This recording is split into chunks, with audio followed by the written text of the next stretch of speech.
What's up, everybody? Welcome back to Strictly Hoop Talk. As always, I'm your host, Chris Platte, also on the Woodward Heavyweights, Monday through Friday, live 5 to 7. I'm with my boy, Polio J. I've had some Woodward collaboration with you, but it's the first time on the podcast, man. Welcome. What's up, man? What's up? What's up, man? How you doing? I'm ready to talk some. Dude, I'll be honest. Do you like the All-Star break? Because I absolutely hate the All-Star break. I love the All-Star break, but then there's moments like last weekend where it was just like it wasn't that great at all. Like, I didn't enjoy the All-Star game itself. No. The dunk contest had some, I guess, decent moments, but was overall a letdown. I'm always a three-point contest guy. I've been a three-point contest guy since the early 2000s, so I've always been that. But and then skills challenge was good, but yeah, like an overall kind of mid Saturday night. Saturday night's my favorite of All-Star weekend always. It's my favorite, and it's one of my favorite nights of sports year every year. Actually, is I really do enjoy the Saturday night stuff, but yeah, this year was just kind of mid. Dude, it's like, what am I supposed to watch? Because I don't care about the All-Star game, honestly. Yeah. It's like there's no baseball, there's no football anymore. The All-Star break's like, it's like a week without basketball, dude. Like, what am I supposed to watch? College baseball? Yeah, I'm not going down that path. I'm not going down that rabbit hole. See, for me, I'm just that's my time to maybe just take a little bit of a break from sports. You know. I don't know. That's what I try to do with it. But I do enjoy the All-Star stuff, and I try to watch most of it, but I couldn't do the All-Star game. Like Jaylen Brown said, it was a layup line.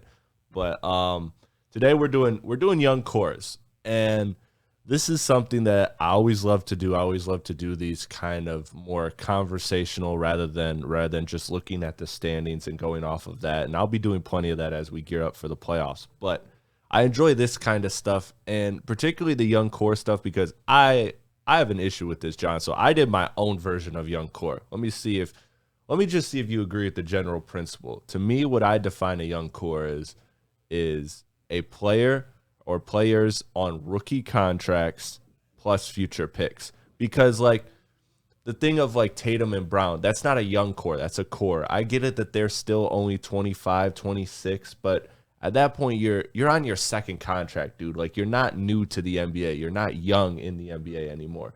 You're young-ish, but you're not young anymore. So for me, I tend to look at the young core, which is just what we're looking at. So sorry, Trae Young. Sorry, Luka Doncic. Sorry, all those players, SGA, that just got extensions. You are not on this list. We're just looking at the young core, which is rookie players and draft picks. How do you feel about that being the definition of young core? I get it, but it's like these like SGA and Luka, what are they, 23, 24 years old? Like, yeah, they're still, got 3-4 years before they're hitting their prime? And that's the one place I'd like extend it to, is maybe like the first year of the extension. Like, I think past 5 years, it's like, dude, you've been in the league half a decade now. Like, Tatum and Brown played against LeBron on the Cavs. Yeah. You know what I mean? Like, that seems like a whole different world now. You know, so that's why, like, I look at those a little differently. But if I were to tweak this rule, I would include some of those guys. But we're just looking at the young cores of, again, players on rookie contracts plus picks. I have 14. I didn't go through every team. I just went through 14. I wanted to do the lottery number. And some of them we'll spend brief time on as opposed to others, like the Cavs right now. Like, the Cavs, what would be technically under my guidelines would be Mobley, Garland, Okoro, and no first, just 3 seconds. All they have is swaps because of obviously the huge Donovan Mitchell trade, which is still a good young core. I think, like, if you're just excluding them and you're forgetting about what else the team has, that's not bad, because Garland and Mobley are both the third or fourth best players on championship teams. Yeah. So the fact that you got two of those is great. No first obviously hurts, but again, that's for Donovan Mitchell. So when you include the whole scope of the thing, it's good for them. And Okoro, I think he could be what they want him to be, which is just the 3-and-D corner specialist. Yeah, I do want to ask you, what did you think of Kevin Love getting bought out? That really didn't make a lot of sense to me. Yeah, I don't get why they didn't try and move him at the deadline. My guess is, and these GMs are way smarter than us, so I feel like they made calls, but they just weren't able to get anything done. But you could have used that. That's a lot of salary which could have opened up a lot of avenues to take back even guys that maybe you weren't crazy about, Like but you Eric take Gordon? a risk on, like Eric Gordon or Gordon Hayward if you want a guy who plays once a week. Like, you got I don't know, it's just like it would have opened up some options. So I'm with you. I would have explored that option. But I feel like they're trying to win. Why would they get rid of a player like Kevin Love? Like, Yeah. I don't know. Yeah, why would they straight buy him out was a weird thing. Again, I would have tried to trade him for and use his salary to get at least, salary plus seconds and maybe see what you can get. I mean, seconds were a hot commodity at the trade deadline. Apparently you can get good players for second round picks now. That's back.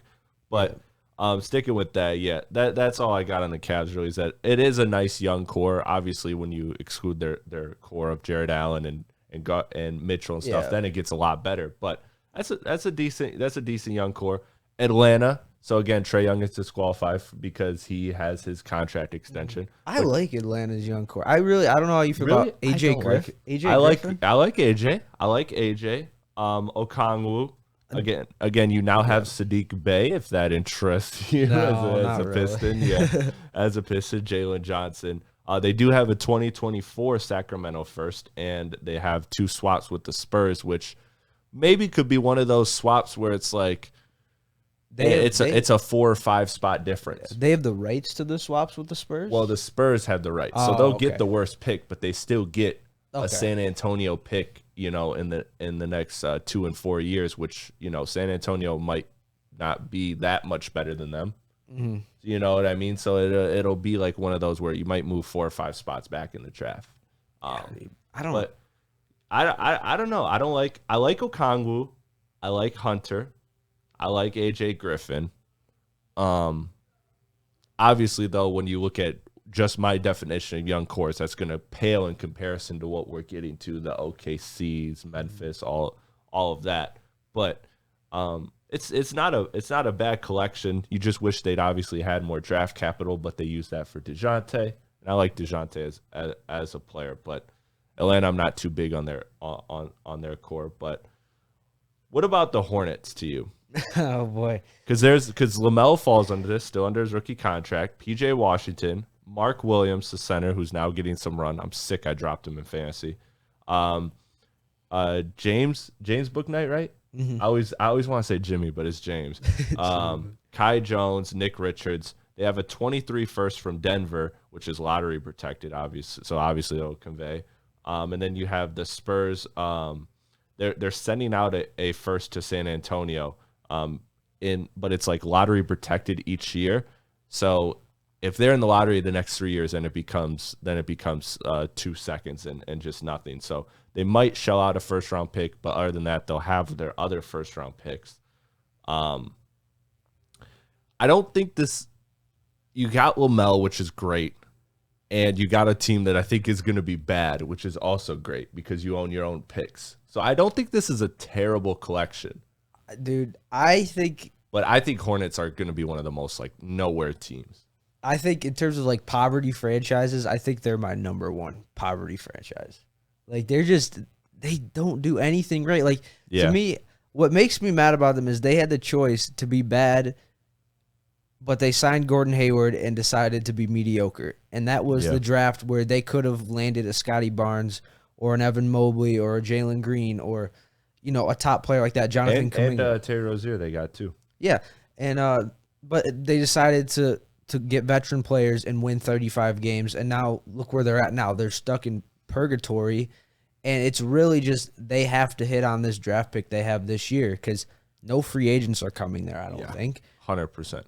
And they only got LaMelo off of luck, if we're being honest. Yeah. The reason they got LaMelo was because he tanked the Golden State interview, and he didn't want to go to Golden State.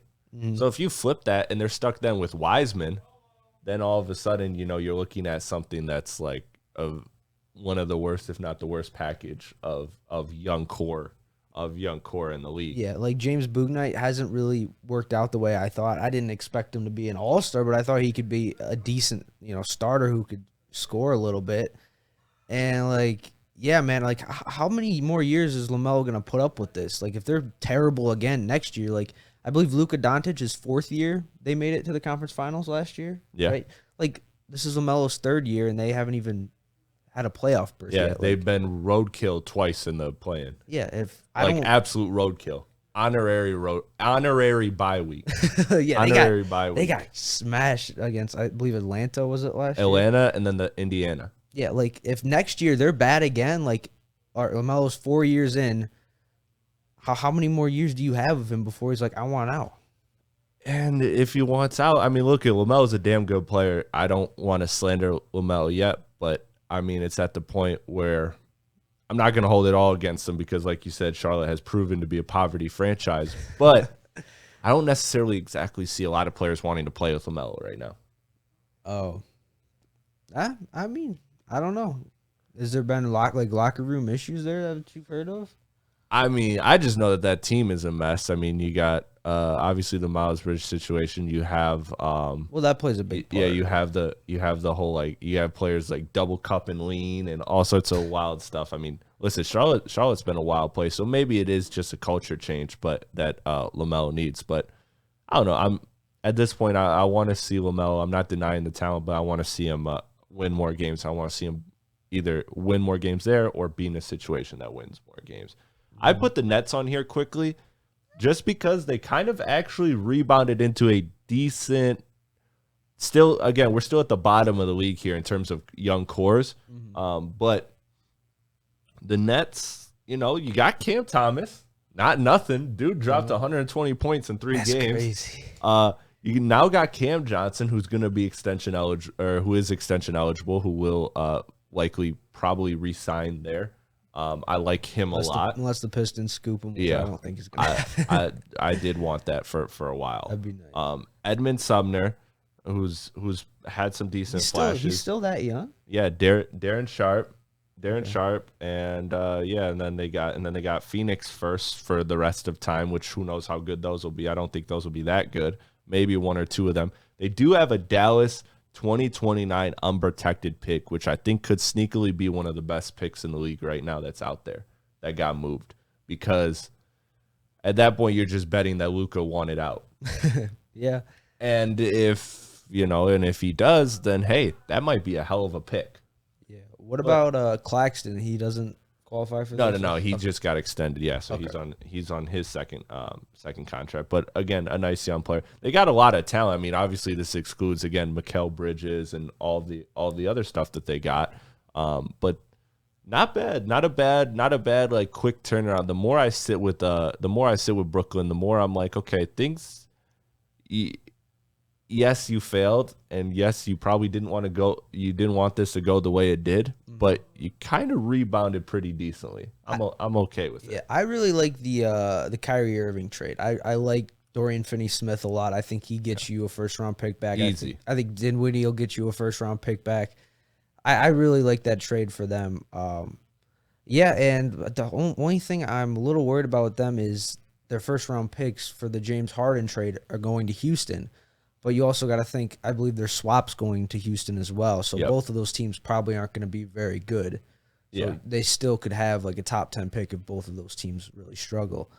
But yeah, I don't know. It's just, I guess, how much you believe in Cam Thomas. I don't know. We've heard. How much do you believe in Cam? Let me just ask that. Didn't he have some like not attitude issues? But I remember he said something after the game. I don't know if you know what I'm talking about. And he got like in trouble for it. I honestly didn't catch that, so I'm not aware of that. But no, he's going to be a good scorer in this league. Yeah. I think he could be an all-star one day. But yeah, I think it's really just going to come down to if they're going to hit on their draft picks, and they've shown that they can. You look at guys like Jared Allen, who they found. I'm blanking on, but I mean Mason Plumlee way back was a good one. So was Brooke Lopez, and then you talk about even more recently. Karis LeVert, that's what I'm thinking of. Karis LeVert. They've had some nice drafting during their time, so they're not bad. Now we're starting to get to some of the more interesting ones to me, like Utah and New York. We'll just do those back to back, just because I got them right here. Utah, they have Walker Kessler, and that's really about it. Like, they have some other players I could name, but really he's been the only standalone player that's on a rookie contract that's proven value. Obviously, Lauri Markkanen being extended doesn't, and being on his second contract isn't a part of this equation. Yeah. But but they have all of Cleveland's first and all of Minnesota's first, which Cleveland's first, again, I don't think are going to be valuable. I think Cleveland's going to be a damn good team. You think they're not? See, I just wonder, how do you think Donovan Mitchell wants to spend the rest of his career in Cleveland? I think he easily wants to spend the next 4 years, which is what those picks are. I don't see that situation going bad for at least 3-4 years. That's fair. That's what I was saying because all of those guys are young. Yeah. Like I don't see that situation. I don't see that situation souring. I mean, look, if the NBA has taught us anything, it's that anything can change at any moment. Yeah. So people like playing on the West Coast. That too. But I think Donovan's enjoying it there. I mean, look, they gave Donovan the team too. That's another thing that I didn't really expect. I kind of expected it to be like a co-pilot thing with Darius Garland, but Darius Garland kind of was just like, all right, Donovan, this is your team. I'll be the souped up Mike Conley, make sure everybody's involved. And I like that. That's an awesome guard to pair next to Donovan. So I think, I don't see a situation going sour anytime soon, but if it does, then those picks become valuable. The Minnesota one, those are the picks that are valuable. Those are the picks that are valuable. Like at first I was like, all right, I like them getting Mike Conley, but then you kind of look at the overall big picture of it. It's like this team isn't going anywhere. Dude. Anywhere. It's anywhere. And they're going to have to, and that's the thing that you like about their picks. That's why Utah having their picks is valuable, because now that Minnesota doesn't have their own picks, if they want to pivot, they have to do the Brooklyn way, which is get like decent players and hope that you win enough games so that you're not terrible enough to just give away like first and second, overall picks. Mm-hmm. So with them, I think Minnesota's in a tricky situation where it's like, do you just like commit to being mid or below mid, or do you blow up Anthony Edwards, blow up Cat, blow up everything and try to just get a bunch of players and be decent and get other people's draft capital and maybe just be able to take advantage of another team falling apart. So that's why Utah's in a good space with those picks. If we're going back to Minnesota, I just want to throw this at you because I was thinking about it. What if instead of trading for Gobert, they traded for Jeremy Grant? Like if you look at that team on paper, Grant instead of Gobert, like they're not giving up 4 first-round picks for Grant, like, and they probably don't have to trade. I mean, realistically though, you're right, but also, is Jeremy Grant have worse trade value than Gobert? I don't think so. You know what I mean? Like that's my thing. Is like Gobert wasn't worth what he got. No, but to me, it's like you're not giving up your entire future for Jeremy Grant. Yeah, you weren't. And in 4 years, what is Rudy Gobert gonna look like? He's not even an all-star now per se. Like, God, I don't feel bad for them, but like that's rough. Man. That's just that it's the wildest. It's the most mediocre effort trade I've ever seen. They fumbled the bag. So, dude, they had 3 number 1 overall picks. Yeah. And Wiggins, Towns, and Edwards. That's sad. They haven't won 1 playoff series with 3 number 1 overall. And it took Jimmy Butler and some janitors to get to the playoffs. I feel bad for them. Honestly. That's honestly the best moment in Minnesota Timberwolves history for the last 15 years. No, is the Jimmy Butler story where he just took the janitors and third stringers and he just beat the first stringers. That was honestly the awesomest story. Yeah, like look at that was the coolest story. The I Wiggins, don't even know if awesomest is the word. The Wiggins trade, they traded Wiggins and Jonathan Kuminga for D'Lo, which then D'Lo turned into Mike Conley. So you traded Wiggins, but you traded first too. Oh, they traded another first, didn't they? Right? Yeah, there was first that got routed to Golden State as well. So think about that. They gave up all that for Mike Conley, pretty much. I'm sorry, Minnesota. Watch Mike. Yeah. So Utah's in a good position. New York is interesting because obviously there was a Donovan Mitchell connection with Utah. They now have R.J. Barrett, quickly, Obi Toppin, Grimes, Jericho Sims, Miles McBride, and then they have, as far as picks go, they have all of their own, plus a Dallas 23 first, a 24 or 25 first from Detroit, depending on they're all kind of lottery protected. So who knows with how bad the Pistons are? it's likely that it will convey at some point in 24, 25, probably maybe even 26. But if it hasn't conveyed by 27, the Pistons are still a lottery team in 2027. Then it becomes 2 seconds. So I don't know if probably not happening. I don't know if I could handle that, man. Yeah, I'm hoping that's not it. They have an unlikely 25 Milwaukee first, and then again plus all their own picks. So they got their picks plus 2 decent ones, a future Washington one, which also could be good. So I'll say 3 good picks that they could move, plus all of their own, plus RJ Barrett, plus Quickly, plus Grimes, who had a lot of value weirdly this summer, but doesn't now, I don't think. And then you have Obi Toppin, who's again whatever. Some people are into him, some people aren't. Overall that's a good collection. Yeah, shout But out. I think they got to move that RJ Barrett contract. Really? I think RJ is going to look not terrible, but he's going to look overpaid. You know what I would absolutely love? We were just talking about Minnesota. Was Karl Anthony Towns on the Knicks? Yeah. I think that would be awesome. I like Mitchell Robinson, but dude, if you get Karl Anthony Towns in there, that opens up that offense so much more. Yeah. And shout out to New York because But with Julius Randle, Karl Anthony Towns, Jalen Brunson, you are locking yourself into the worst defense in the league.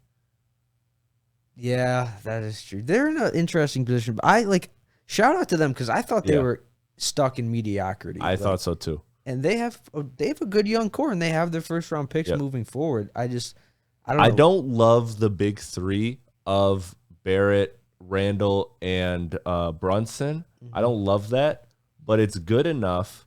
And then they have all their future picks. So they could theoretically, they could definitely get one more star, definitely, with all of the picks that they have. It just needs to fit with them. It needs to fit with them. It needs to be probably either a great 2-way big or a great 2-way obviously not on the market, but it would have to be like Embiid. It couldn't be Towns. It would have to be like Embiid. Rudy Gobert. Yeah. No, I said great 2-way. Oh, yeah. Not 1-way. I like Josh Hart too. I really like him on that team as well. I like that as well. But overall young core. Overall nice young core. Let's jump to Detroit. Oh boy. Let's jump to Detroit. So you got Cade, Ivy, Duren, and then also the players that qualify are Isaiah Stewart, Killian Hayes, and Wiseman. All of their future firsts except one, like I said, that will convey to New York at some point.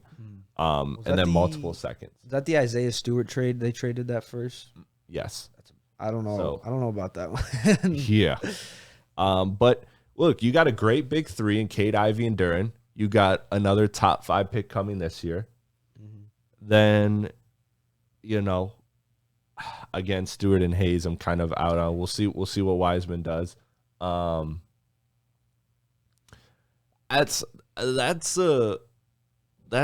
really like the 3 of Cade, Ivy, and Duren. I'm really, really sold and excited about that 3. Then you, again, pair it with another potential 5. I think this is a core that right now I would put as a mid-pack young core, but I think in a year or even 2 years could be one of the best young cores in the league. Yeah, I feel like they lack the depth that you want because we looked at guys like Sadiq and Killian and Isaiah Stewart, and we said a year ago they're going to be at least good role players. And now we're like, well, maybe I think a lot of fans might be out on those guys if we're being honest. Yeah. And I mean they do have some cap space, but I guess it really comes down to how much do you believe in that big 3. Yeah. And if you think all 3 of those players are all-star and maybe Cade is an all-NBA player, then they're going to be, just pretty fine. good. But I think the one thing there's a little bit to be desired is they don't have any additional first-round picks.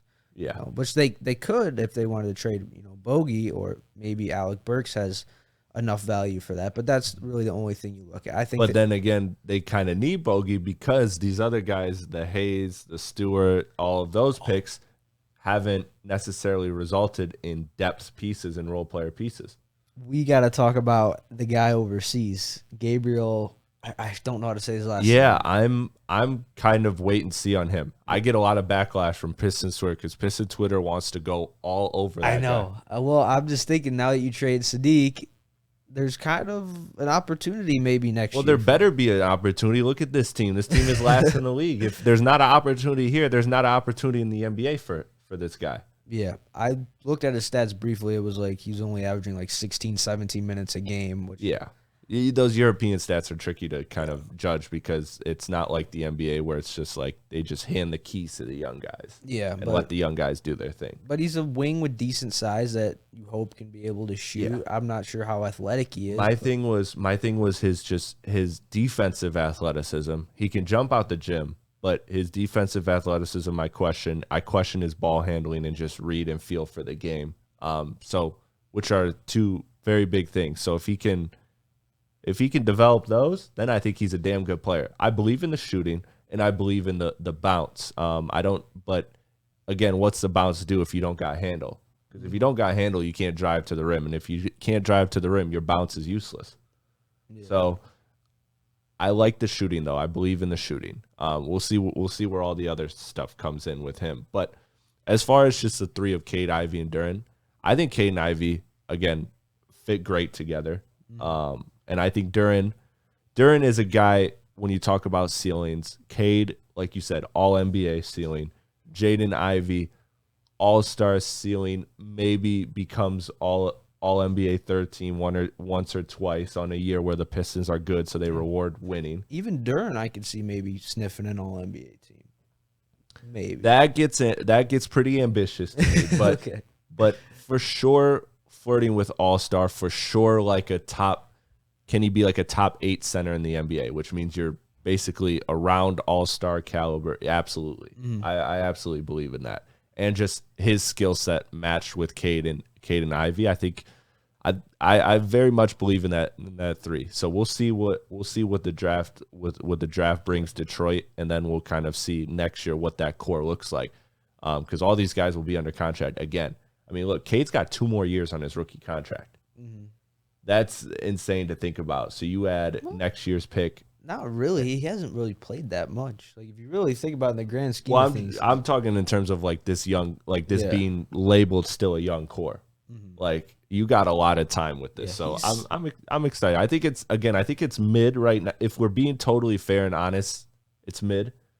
But it can definitely look like a year from now. This can look like a core that's like, oh my God, this is one of the best young cores. They got all of this, so I like it. What are you thinking? Is it wing or draft? Not winger or bust in this upcoming draft? Because I know you don't.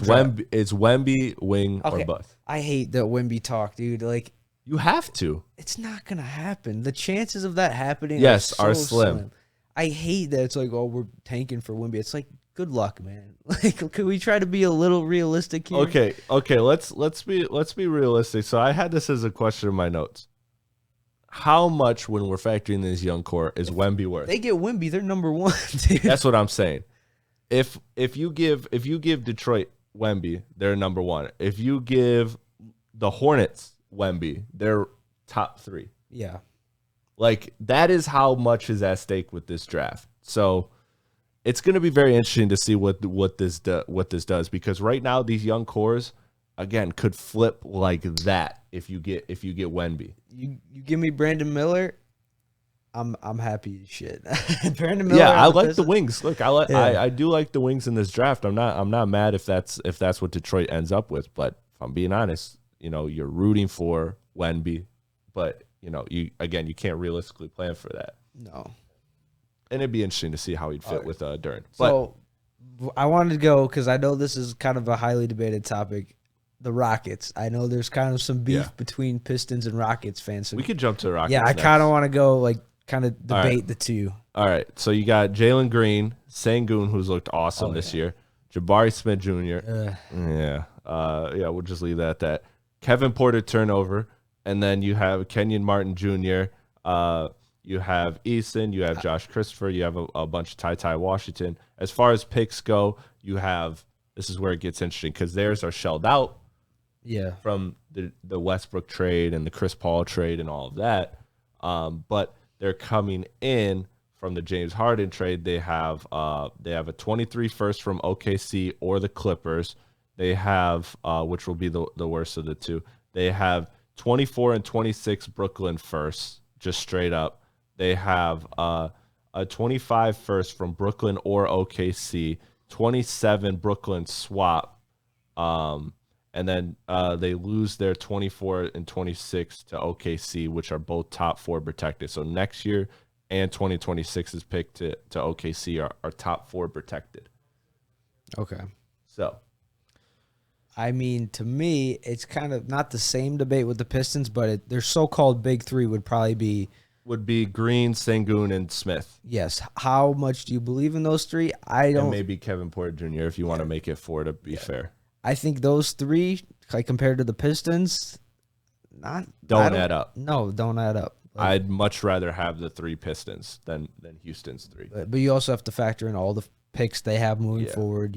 Kevin Porter Jr. Well, I mean, they lose a lot of their own, but they have some other ones there that could be valuable. Like, it depends. I mean, how good if OKC? I mean, obviously they're gonna they're gonna be number 1. I mean, when you just factor in the picks, like, just how can you not? But OKC could be good any minute. Brooklyn, we'll see where those picks end up lining up. Those could be decently valuable. But again, you're giving up outside of this draft, which again will add you another solid young player, maybe even great young player if you win the Wemby sweepstakes. So then, if you're being honest, you'd probably rather have Houston's core, but you'd rather probably have Detroit's future, if that makes sense. I mean, yeah. Because I also just don't see a path in which, like, Jalen Green, Sengun, and Jabari Smith and Kevin Porter all work together. Yes, but then you got to throw in the fact that if they get, let's say, Wemby or Scoot, are they number 1? I think probably there's a case we make. I think absolutely without a doubt with Wemby, because I'm all in. Let me just, like, going through the prospects. I think Sengun is a good player. I don't think he's an all-star. Yeah, probably not. I believe in Jalen Green. Yeah, he's an all-star. I really do. I really think Jalen Green is going to be one of the best guards in the NBA in the future. And then Jabari Smith, I'm all the way out on. Really? And Kevin Porter, I'm also, like, I think he's gonna be a good stats bad team guy. I think he's more of a 6-man, honestly. Yeah. He could be a good 6-man on a good team if he buys into that role. I think Jabari could be at least an above average starter per se. I don't think all-stars. Well, that's what I mean by, like, all out on, like, I mean, I'm saying that as, like, compared to where he was drafted as number 2 overall. Yeah. Like, if you're an above average starter, I mean, that's bad. I just did a whole thing on this on the Heavyweights podcast. I don't know if you've seen it, but I did, or the show. I went through the last 20 number 2 overall picks and, like, kind of related to Wiseman and what to expect. And a lot of times, they end up being, just like role players. The number 2 pick is a weird pick in the NBA draft. It's a very, very weird pick. Trying to think, like, Oladipo. I'll show you after. Yeah, it's interesting. Yeah, I'll show you after. Let's jump to quickly. We'll hit Orlando, Indiana, and New Orleans. I think they're all kind of relative together. Orlando. Let's do. I know you said OKC's number 1, but dude, we need to give some credit to Orlando. I think they are looking really, really good and going into the future. They would be looking a lot better if I had any faith in Suggs. Yeah, that's exactly what I was thinking. And Cole Anthony, I liked for a punt of time too. But what about Markelle Fultz, man? Yeah. He doesn't technically qualify for the young core part of it, but yeah, good player. He's gonna be there for a while. Yeah, good player. And but you got Paolo and Franz, so just love that. Oh yeah, love that. Wendell Carter Jr. Yep. He's not part of the young core, but he's a really solid son. You have a 23 first from Chicago, so this year's first, it's top 4 protected. Then you have 25 Denver, top 5 protected. So, and then you have a bunch of second rounds. So they'll probably have 2 lottery picks in this upcoming draft. Yep. Chicago they'll have 2 lottery picks in this upcoming draft, which can, in the NBA, can move you up a lot or get you, like, really good players. Mm-hmm. So... Yeah, I'm there with you on Suggs because I think you look at Banchero. Other than him, you don't really see another all-star level, young player on this team. Yeah. And Franz, I think, is going to be one of those guys that flirts with an all-star. Yes. I don't think he's necessarily an all-star. I think he flirts with all-star at his best. Yeah, but well, Paolo to me looks like the real deal, even though there's a depressing stat. I don't know if you saw it, but no, I didn't. Guess his 3-point percentage. Oh, it's like in the last month. Oh, in the last month. I know for the season it's like 30, probably like 26. Way lower. 22. Way lower. 18. Way lower. 12. Start in single digits. What? Seriously? Yes.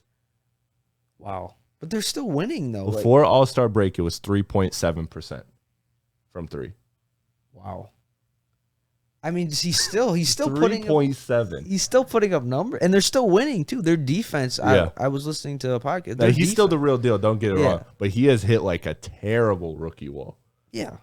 I'm not worried about him. He's a real deal. He's one of those guys you look. You know when you just look at like a Paul George, you look at them and the eye test shows you they're a hooper. Just don't question it. He's that to me.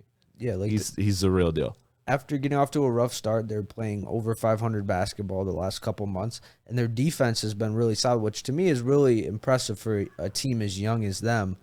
And like I said, I think it's just about finding that second all-star, which I don't know if you believe that, you know, they're on the team right now, or potentially they could find them in this year's draft, or they're going to have the assets to trade for a star. I think they have the assets to get him. Yeah.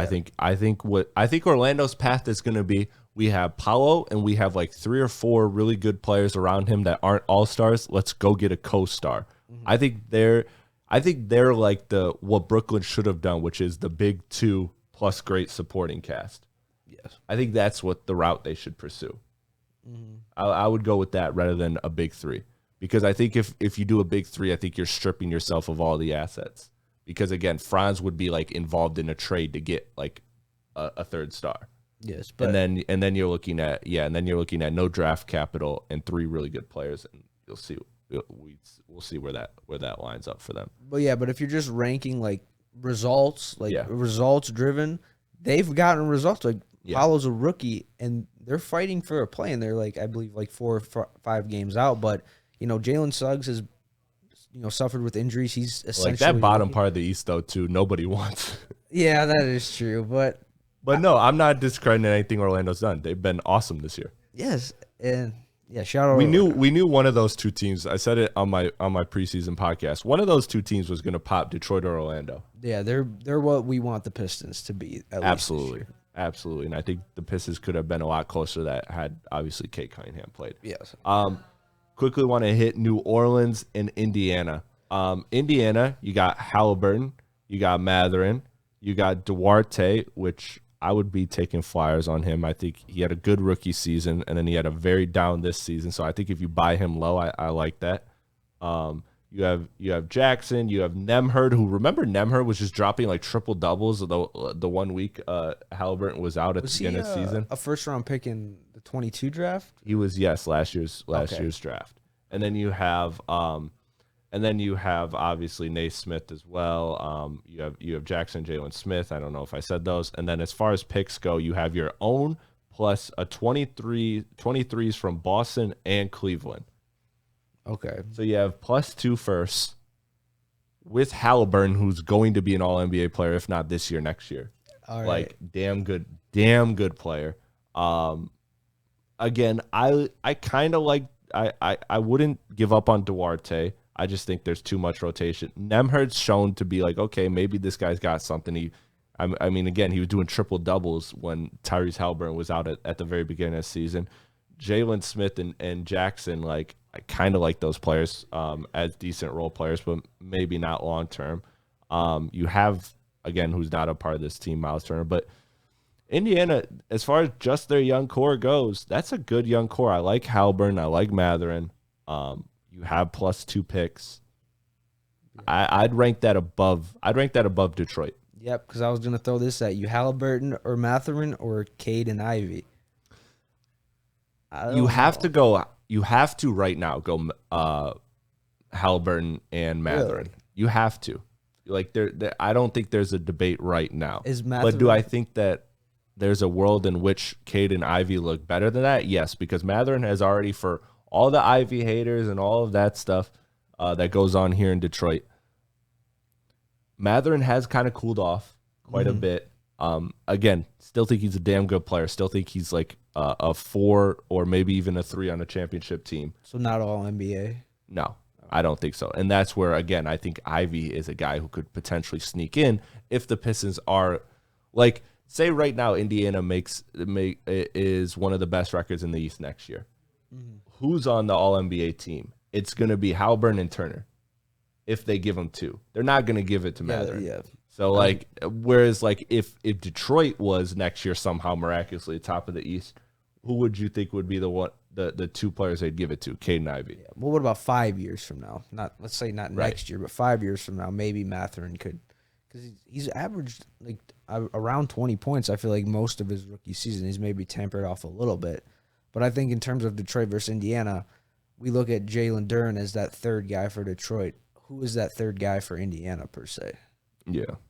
I don't really know if they have They don't have that. But again, when you have all your picks plus 2 versus Detroit has all of their picks minus 1, I think that's a better scenario. Although, again, if the Pistons finish much higher in the lottery than Indiana this year, that could flip. And then it could be drastically in Detroit's favor, because now you're talking, if you're drafting between those 2 teams, young players, Detroit would probably have 4 of the top 6 players. Yeah. And then that kind of swings drastically. So, again, Indiana's in that tier where right now I think you got to put it above Detroit just because of what Haliburton looks like. Versus like Cade, you're still kind of projecting, unfortunately, because of last season's injuries and Mess, and this season obviously being out for the whole season. So I think it's more projection on Detroit's end than Indiana. Yeah. Well, I think you also have to take into effect just Indiana's success, like winning. Like they really went through a 1-year rebuild, pretty much. Like they were in the play-in. It was really a half a season if you think about it, because they traded Sabonis for Haliburton at the deadline last year. So it was really a half a season of a rebuild. Yeah. So you might have a little more faith in Indiana's front office to put a winning product on. Which that's fair. I think that's definitely fair. That's fair. But the one thing I will say that Pistons have over Indiana real quick, I'm not going to make this whole Detroit versus Indiana thing, but Gores has shown a willingness to spend. Indiana has shown a willingness not to spend. Yeah, that's true. That is one thing to keep in mind. New Orleans, again, I think this is upper tier because you got Zion still, which I had the conversation preseason, so I'm been ahead of this curve. I've been on this since draft night that I'd rather have Ja than Zion, just because I just don't believe in. I don't want to be the guy that projects injury, but if I'm being totally honest, I just don't see Zion's body holding up. This is a hamstring now that's sidelined him, and there's still no clue on his return. But you have Zion, who's obviously an otherworldly talent when he plays. Trey Murphy, I really like a lot. Herb Jones, I really like a lot, although you were, not to make everything Detroit, but you were bugging when those people were putting out lists and putting Herbert over Cade. Like Cade wasn't. Like Cade is not a franchise player, and Herbert's a good role player. Jose Alvarado, which I like him a lot. I like Najee Marshall. I actually want Detroit to take a chance on Najee. I want any team. If you are a fan of a team, you should definitely try to buy low on Najee Marshall. He looked really good on some stretches when Brandon Ingram was out. I would definitely look at that. Jackson Hayes, I'm out on. Dyson Daniels, Kiera Lewis, a 23 swap with LA, obviously, this year. Then they have 24 and 25 LA first outright. Well, they get to choose between which year they want, 24 or 25. So they could do next year or the year after, which they'd probably defer. Then they have a 25 Milwaukee first from Drew Holiday, from the Drew Holiday trade. And then they have a 26 swap with Milwaukee, and then 27 unprotected Milwaukee. Okay. So they have some stake in LA, and they have some stake in Milwaukee. Two teams that are, well, especially with Milwaukee, really good right now. But future, who knows what the future holds for them. Milwaukee's already starting to look old around Giannis. But Giannis being great as he is, you don't think they're going to bottom out. But obviously, plus all of their picks, like, they have a lot at their disposal. That's a lot of young guys I named. I named like damn near half their rotation. Didn't even plus the fact that they got all those other picks. And you didn't even name Ingram, who's young, who's young-ish, yeah. Yeah. And then you have I don't know. I think they're in the conversation with OKC for best young core. I was gonna say top 3. But it depends on how much you believe in Zion. Because again, Zion's max extension kicks in next year. And that's either going to go one of two ways. That's either going to be, holy shit, this team. I mean, remember 2 months ago, John, they were talking like, hey, how good is New Orleans? Should New Orleans be making that all-in trade to win the championship this year? It's kind of sad, too. They lost, I think it was 8 or 9 or 10 games in a row. They went from, the 3 seed to, the 10 seed.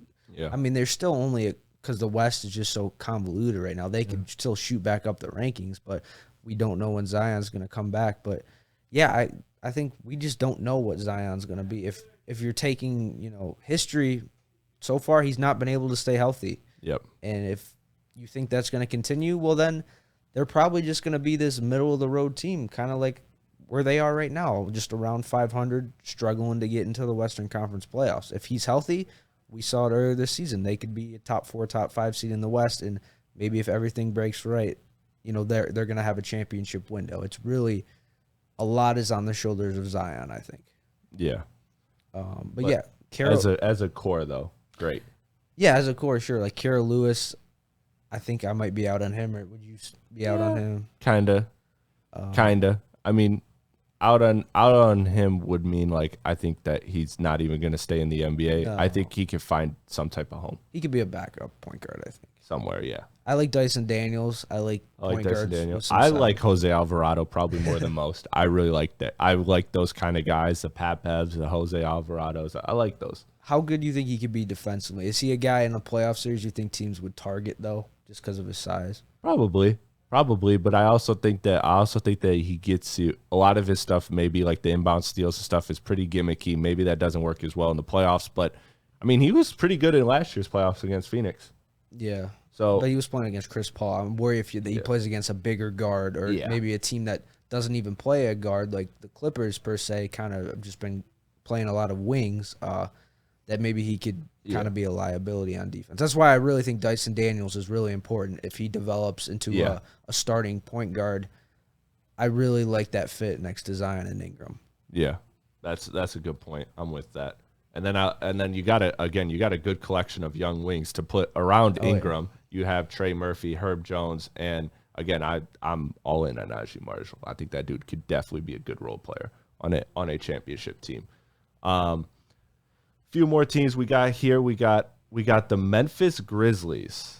So they still have technically under this young core. They have Ja, who's been extended. They have Desmond Bane. That's going to be an interesting discussion for what they do and how much they pay him this summer. Clark. They have Tillman. They have a 2024 top 4 protected Golden State first. They have their own first and none of their own seconds, but many seconds from many teams. Mm-hmm. So you have many seconds. You have Ja Morant, who's obviously a top 10 to 12 player in the NBA, fringe MVP candidate. This is an elite core that you have. Plus you have all your first, and you have a 24 Golden State first, which if this year shows you anything, it shows you that as good as Golden State is, it could teeter one way or the other very fast. Yeah. I'm coming to a bit of a sad realization that aren't they essentially what we want the Pistons to be? Desmond Bane, and Jaren Jackson just remind you of that Pistons young three. And the thing is, the Grizzlies young three is not that much older than the Pistons young three. Yeah. It's crazy to think about how young they are, and they were a 2 seed last year. They're at the top of the West this year, and they still have yet to really. Yeah, they were a 2 seed in Ja's third year. That's crazy. Cade. So that would be next year. Yeah. The Pistons being a 2 seed. Yeah, which obviously won't happen. No. But Jaren Jackson's a little bit older, but yeah, they have yet to make that all-in move, and I think that's really what we're waiting for with them. You think they should have at the deadline? No, they're still so young. I'm with you. I think they should do the patience in the off season when probably more names are available. Yeah, does OG Anunoby? Could you get Cat, and then you have Jaren Jackson Jr., who's a great defender to put next to him. Yeah. I heard Anunoby for them, but he's not a needle mover to me. Yeah. To me, Anunoby was going to be the most overpriced player. If I'm Toronto, I would have sold that. Yeah. I would have sold that and Fred VanVleet. Instead, they flipped and they were buyers. That was really weird. But yeah, obviously, when you have a guy as good as Ja Morant, that's going to elevate your core to automatically like one of the best cores in the NBA. When you have a player that good, and then not to mention again all of the pieces that they have around. I like Clark. They have their first. I like Tillman. Even he shows some nice stints from time to time. What about Zaire Williams, top 10 pick? You out on him? We really haven't seen a lot of him this year. I want to say no. I want to say no because he's good. I know he's good, but it's one of those things where I'm just like, will he ever get the shot? Yes. And a lot of times when you do get the shot with the next team, it's still for some reason doesn't work out. It's really weird in the NBA. It seems like a lot of times if it doesn't work at the first team, it almost never works anywhere else, which is weird. Even if they have a talent. Well, we've seen that not a lot, but with the Pistons. Yes. Now with Wiseman, now with Bagley. I hate to say this, but he seems like a prime candidate to be. Well, that was my whole argument with Wiseman, with the Wiseman thing and the number 2 overall theory is you're hoping that he becomes Bagley. Historically, the best end of this is that he becomes Bagley and not an all-star. I don't want him to be Bagley, man. Does Bagley? If the Pistons were to trade Bagley right now, what do they get? 2-3 second-round picks, maybe? Do they even get that? Yeah, I'd say probably 2. I don't think many people are high on that contract around the league. He hasn't played. Exactly. We could have gotten 5 second-round picks for Sadiq, pretty much, right? Yeah. I don't know. We can't. That's tough. We don't want to get into the Pistons. Yeah. Okay, and then the last 2, which I think are very, very high up, and I think one will surprise you. Yeah, I'm trying. San Antonio. I like San Antonio a lot. Keldon Johnson, which the best sneaky part about Keldon is that you know that he signed an extension, right, with them, but he signed that extension where it goes down every year. Really? As the cap goes up. So that's going to be a damn good contract because that dude is 26 points per game already on a like that's a damn good. You got Vessel, you got Trey Jones, you got Malachi Branham, who's looked really good. Really good. Jeremy Sochan's looked nice. I like him from time to time. Some awful shooting nights. And then you have a potential Charlotte first that's lottery protected through 26. So probably not going to get it because if anything we said earlier about Charlotte is true, they're probably not getting that first. It's probably becoming seconds. But they have a 24 Toronto first that's only one top 6 protected. That's interesting. Next year, if Toronto's not that good, that's a pretty good pick. You have 27, 25 and 27 Atlanta first, and then 24 and 26 you could swap with Atlanta. And then you have a future Chicago first, your own picks plus a bunch of seconds. Yeah. This is an awesome core. Like if you add Wemby to that. No, dude, you just stole it from me. Like if you add Wemby to that, dude, I'm taking that over OKC any day of the week. OKC has a better war chest of picks. Oh yeah. But San Antonio, I believe in Keldon. I believe in Vassell. Vassell. Sounded like I was about to say Vaseline. Trey Jones. I love Trey Jones. I like Malachi Branham. And I really like Jeremy Sochan. Those are 5 guys I really like. OKC, I can't name 5 guys under the young core mold that I like. That's your starting lineup right there. But to get to you add Wemby. Yeah, to get to dude, you stole it from me. So as a Pistons fan, I'm like, sure, Wemby on the Pistons would be sick. But as a basketball fan, Wemby on the Spurs would be so perfect. It'd just be the perfect storyline to end Pop's career. It just happens again. Well, they don't have the center of the future. Like you just plug him into the 5, and it's like it just fits so perfectly. Give all your Zach Collins minutes to Wemby, dude. I think they challenge for a play-in next year. Honestly, if they get Wemby, yes. That's how much I like this young core. Like Keldon Johnson, I really wanted the Pistons to take him with the 15th pick when they took Sekou. And another thing, we've kind of clowned the Spurs for that Kawhi trade. Yeah, the Raptors won a title, but they got Keldon Johnson in the Kawhi trade. Like, that's not a bad trade. Like, everyone thought they got fleeced. They did not get fleeced at all. They got and then you got DeMar, which ended up being Chicago first, which, again, Chicago. Exactly. That future. They got Pirtle, too, right? Yes. In that trade. So they got another pick, too. So they got another first. So they got 2 first. Yeah. That's one of those trades we say, the Raptors fleeced them, but at the end of the day, a couple years later, the Raptors won a title, so and you know what's crazy is especially if you do the trade because the assets you got back in return are worth more than the player. But like if they didn't do the DeJounte trade and then still ended up with Wemby, and then you're talking like an awesome team. But you still do the DeJounte trade because I like DeJounte a lot. But that was way more than you were ever going to get for DeJounte. Yeah, and he's a guy that's probably ready to win at this point in his career. Yeah. And I like Trey Jones. I think Trey Jones is going to be a good starting point. I love this core, honestly, dude. Like, I'm really hoping Wemby goes to them. Honestly, it shows a lot of growth in Detroit fans if you're happy for San Antonio. Well, I grew up crying my eyes out when Robert Horry hit that shot. I would have definitely cried my eyes out. See, I haven't even seen the Pistons win a playoff game yet, so I'm a little tough. Yeah. So that's tough. But yeah, Wemby on the Spurs, I'm not going to say they deserve it because they've been so good for so long, but I just think it's a match made in heaven, honestly. I agree. And then last we have OKC, which I would put as number 1.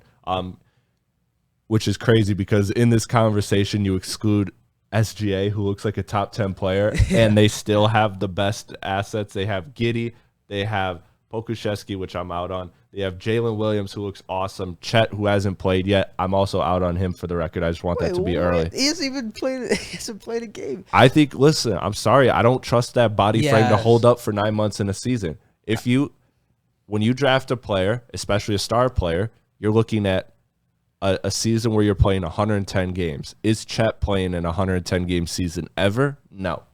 That's a good point.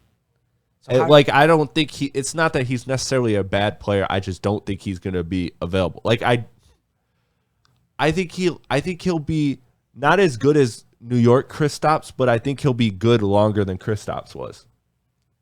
I don't know how you put them number 1 then, because I don't know if Chet isn't because of all their picks. I mean, I love Giddey all the way, but then you look at all their picks. They have a 23 swap with they also have Trey Mann. I also like the other Williams too, Jalen Williams, but that's just for another conversation. But you got the 23 swap with the Clippers. You have a 24 Houston top 4 protected next year. Houston, again, which. I don't know how drastically Houston can change. They got all the talent in the world, but they're still not winning games. Well, if it's top 4 protected, it probably won't. Yeah, but I mean, the chances are that could end up being. How likely could that end up being 5, 6, or 7? And you had a top 5, 6, or 7 pick. There's a chance. It's a damn good pick to have. You have 24 Clippers first outright, which they just signed Russell Westbrook, so. This is going to hell really fast for the Clippers. No, come on. Dude, you got to give some respect. The 24 first from Utah, top 10 protected. 25 swap with the Clippers or the Rockets. 25 Miami lottery protected, which then becomes unprotected Miami pick. That's interesting. Then you have a 25 Philly first. Then you have 26 Houston top 4 again. 26 LA first outright no matter what. 27 Denver top 5 pick. Plus their own pick, plus plenty of second-round picks. Off of the amount of second-round picks they have alone, they can get 3 rotation guys, 2, 3 rotation guys. You had 2, 3 good rotation guys, like 8 or 9 men. You have your superstar in SGA. You have Giddey. You have Chet, which if he can be anything, you have all these picks that are in multiple teams. You don't even have to bank on one team being bad. There's a combination of the Clippers, the Rockets, the Miami, Utah, all of those teams. You don't need all of them to be bad. Just 1 or 2 of them being bad for 1 or 2 seasons, and all of a sudden you have another elite pick to add on to your own picks that you have. Dude, they have easily the best core in the NBA. So you said SGA is a superstar. I don't think he's the best player on a championship team. Do you think he is? I think he can be. It depends on who your 2 is. And it depends on if he's done growing. He has to grow. Like right now, if this is his ceiling, because he made a jump this year. If this is his ceiling, then yes, he's a 2. Yep. But you have enough assets to get a 1 and a 3. Yes. To me, they're not getting Wemby this year, I don't think, right? Because they're fighting for the play-in right now. They're technically in the lottery, though. I'm just saying it could jump. The lottery odds are flattened. I'm not counting on that. Yes, I think they more than likely not. Yeah, you're right. But you have that in the mid. You have just even just say another lottery or late or mid first to add to this. And the Clippers pick, right? Yeah, and a Clippers pick. I don't know. To me, it's like, and you have the Clippers when you know, dude, in 26, 27, that Clippers team is ghost. I don't like making assumptions, dude. I don't like, yes, but like the Clippers have shown they're a good franchise. They've been one of the most winningest franchises of the last 10, 15 years. The Clippers, like, if we're being real. Yeah. Like, I hate basing this on assumptions. But it's the problem is that they don't have the assets to get better now. How do they get better? Cap space. They won't have cap space. Well, if Kawhi and PG are off the books by that time, that would be the only way. And then they'd have to. And will Ballmer be spending? And I get it. Ballmer's a great owner because he's spending a lot. But will he spend if still in 26 they still haven't produced a ring? I think the patience is running thin. I know guys, and shout out to my people that are plugged in. Shout out to my people that are plugged in with the Clippers. I know a few people who write for the Clippers, and they say the amount of pressure that they're under is crazy right now, from like internally, like in the organization. Like, it's a ticking time bomb there. And even if that's not the case, even if they turn it around, you still got Houston, Miami. You can count on Utah, like Philly. If Embiid leaves, like, there's just so many different avenues to where these picks become valuable. And if the NBA has shown us anything, it's that nothing is given. Yeah, exactly. Nothing is given. So I think making the assumption that one of these, but the probability is way increased when it's not one franchise. It's not Utah that's tied to the Cavs and the Timberwolves. Yeah, they have. I just named 5 different teams that they own first from. In the future, I think a lot of those teams, you have reason to believe they're probably going to be pretty solid. Like Philly, I don't see. But also, history shows you that one of those teams won't be. But then, what are the odds? At least one of those teams. What are the odds of that pick actually hitting and being a first or second overall pick? Like, what if they just? It doesn't have to be. If it's a top 5 pick, if you're already a playoff team and you just add a top 5 pick, how often does that happen?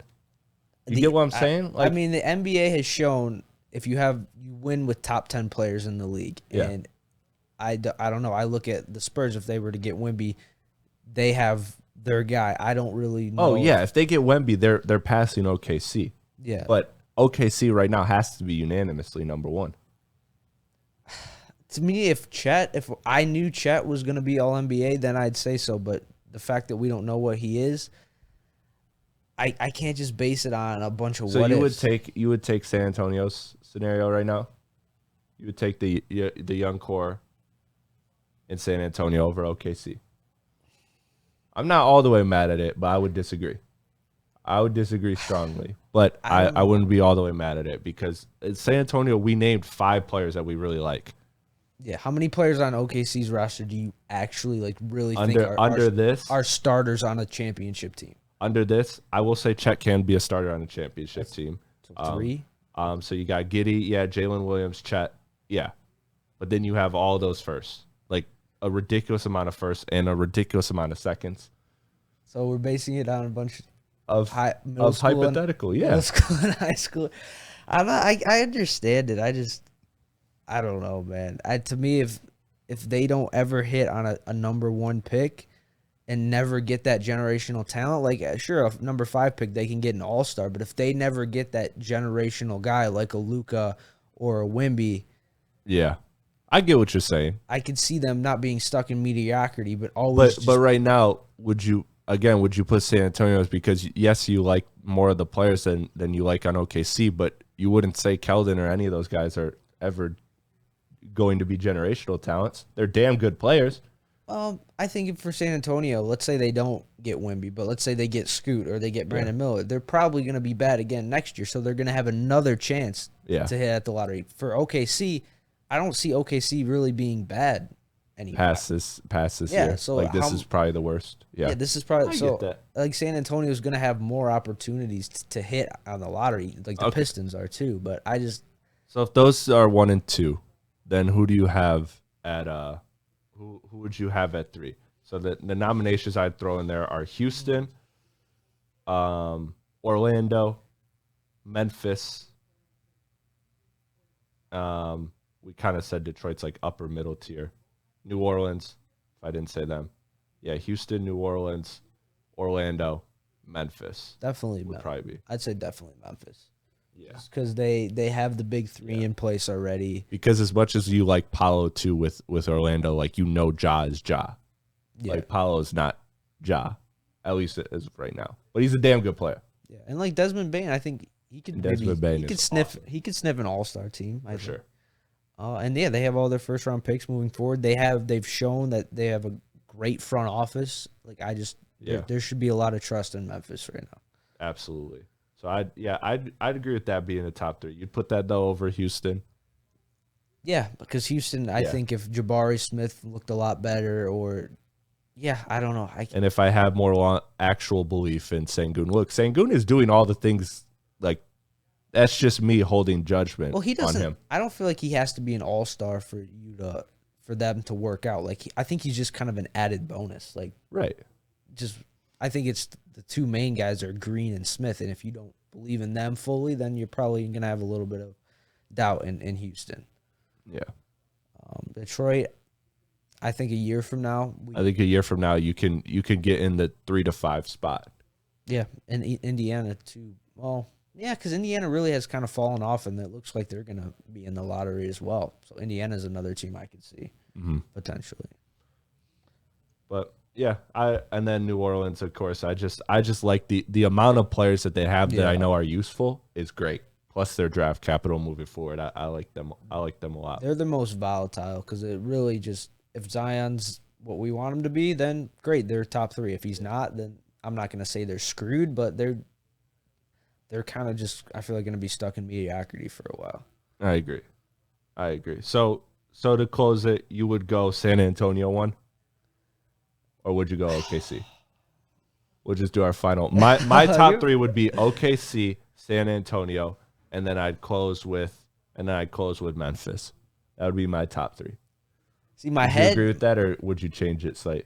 My head is telling me OKC, but I don't know. It's hard for me to base it off of that because there is a world, right, where this doesn't work out, right? And of course, they just keep getting middling picks, and maybe they trade for some stars, and that the stars just don't work out there. Like there's a world where I think a lot of people are just dead set on they're gonna not be a dynasty, but this is gonna work out. Like there's a chance. We've never seen an NBA team do this before. Yeah, there's a chance. But I mean, to be fair, this is a kind of newer age of approach to team building that like other teams are now adopting. If you're putting me on the spot, logically, yes, I think they have a lot more assets than San Antonio, but I just worry that. No, I'm with you though. Like the value of like players versus again middle schoolers. Like I get that. That's fair. I just think that the OKC, their probability is so much greater because of all those different teams that they have stock in, essentially. Like if I'm a GM, that's always been my thing. If I'm building a team today, I'm trying to get a Denver pick, a Houston pick, a Charlotte pick, an Orlando pick, a Milwaukee pick. I'm getting different avenues so that I don't necessarily have to bank on one team being bad for 4 years because, like you said, the Clippers could be terrible in 4 years, or they could Kawhi and Paul George could be like, you know what? Yeah, we haven't won a championship, but there's really nowhere else we want to go. So we might as well just stay here and be decent for another like 4 years. Like there are those paths, but your chances increase when you then also don't have to lean directly on the Clippers. You can then lean on other teams. And that's what I think makes OKC's more attractive than the other two teams. Yeah, if I knew they were gonna get a number 1 overall pick at some point and a franchise player, then absolutely. And historically, how many times is the best player in the draft number 1? It's not that many. It's less than half. Yeah, but usually it's top 3 maybe, top 5. Like LeBron was number 1, Jordan was 3. I did this with Josh, and I had I don't have the numbers on me, but my boy Josh and I did this, and it was an interesting exercise that less than half of the drafts, the best players drafted number 1 overall. A lot of times it ends up being a 7 to 11 range too, which are all very possible picks for OKC. Yeah. I'll go OKC because at the end of the day, as much as I like the Spurs, they don't have a franchise player. Yeah. Yet. So I don't know. I think, once the NBA draft lottery's over, I think it's going to be interesting because, like I said, Wemby changes this thing drastically. Yes. I think, honestly, whatever team Wemby goes to, of those 14 teams, I don't think there's a single team in which they don't become a top 2 young core or top 3. Yeah, even if they get a number 2 or number 3 pick, like Scoot Henderson, I think Scoot is damn good. He's a needle mover. Brandon Miller, I'm a huge fan of. You have the Thompson brothers, I'm ready for the draft, man. I love the draft. That's gonna be such a crazy day. Next time I'm gonna have you back on because I like this conversation. Next time we're gonna do a little homework. So we're gonna give this we're gonna do the GM thing again because I like having these GM conversations. And you're gonna come with a team. I'm gonna come with a team. We'll have multiple teams, and we'll offer each other a question. Would you rather be this team or that team? And then we both kind of see if we agree or disagree. What I like, if you want to do even more homework, is looking into the draft prospects. What that prospects I want to do too. Do you like fitting on teams? Because like Wemby, for me, it's the Spurs. Like I think Scoot kind of makes sense in Houston. We could do that. We could look at the top 5 or 10, according to the latest mock drafts and project their ideal scenario. Yeah, because there's a lot of it. Like Charlotte, like who do you kind of want them to pair with LaMelo? The Pistons, is there a wing that makes sense? I think it's a really interesting conversation. All right, we got some options. Well, thank you, my dog. Appreciate you coming on as always. It's a good talk. I don't talk a lot of basketball. I mostly do baseball, and so it kind of scratches that itch for me. So thanks. Well, shout out everything that you do too, so that all the listeners know. Yeah, we're Tigers. Check us out. We're trying to hit 1K subs.